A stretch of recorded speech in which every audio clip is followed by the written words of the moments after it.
Bonjour à tous, bienvenue pour ce webinaire « L'Europe est-elle toujours une bonne idée ?» Nous sommes en direct depuis Dijon. Nous attendons vos questions et vos commentaires sur la plateforme de diffusion en ligne. Si vous voulez faire entendre votre voix, exprimer vos attentes et réagir.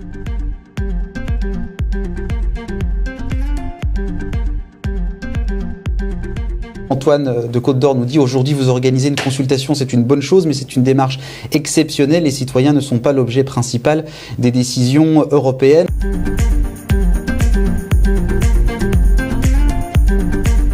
Nous jugeons ce jour la dénommée Union européenne, plus communément appelée Europe.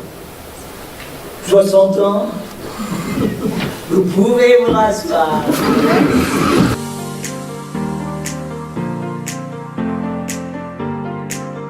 J'appelle donc à la barre notre premier témoin, Monsieur Till Meyer. Entrez, procédez. Bien.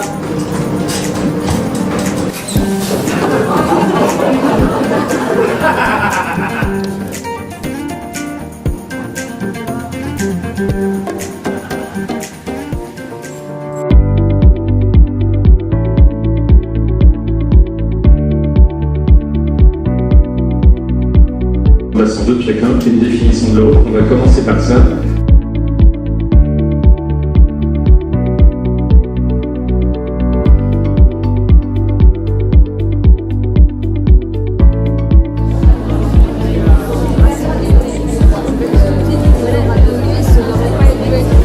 On vous donne de l'argent parce que vous n'avez pas assez produit cette année, mais on vous donne de l'argent.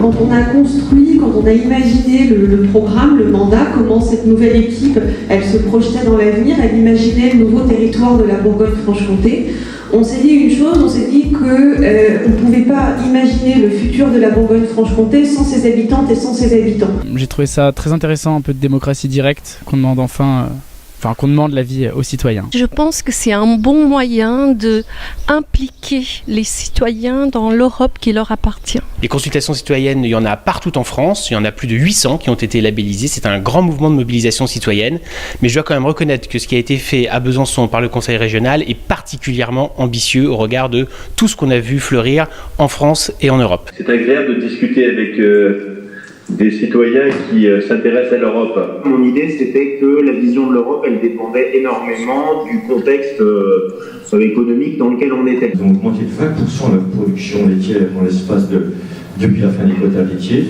en espérant être compétitifs. C'est vrai que si on ne cherche pas, si on ne débat pas avec les gens, on ne peut pas forcément savoir ce que les autres pensent. Favoriser la transition énergétique en passant du fossile au renouvelable. Je répète ou ça sera la dernière fois, je reviens. Je critique beaucoup l'Europe et je me suis dit c'est un bon moyen de mieux savoir sur l'Europe et d'avoir plus de choses positives peut-être. On avait dit que c'était pas dans le programme scolaire, on avait dit que c'était autre et c'était des interventions. Ah non, hier on avait dit à l'école. Ah non.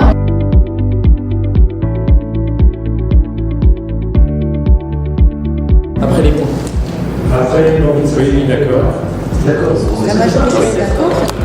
Donc ça veut dire que vous approuvez en bleu, donc le si vous approuvez, donc le préambule est adopté.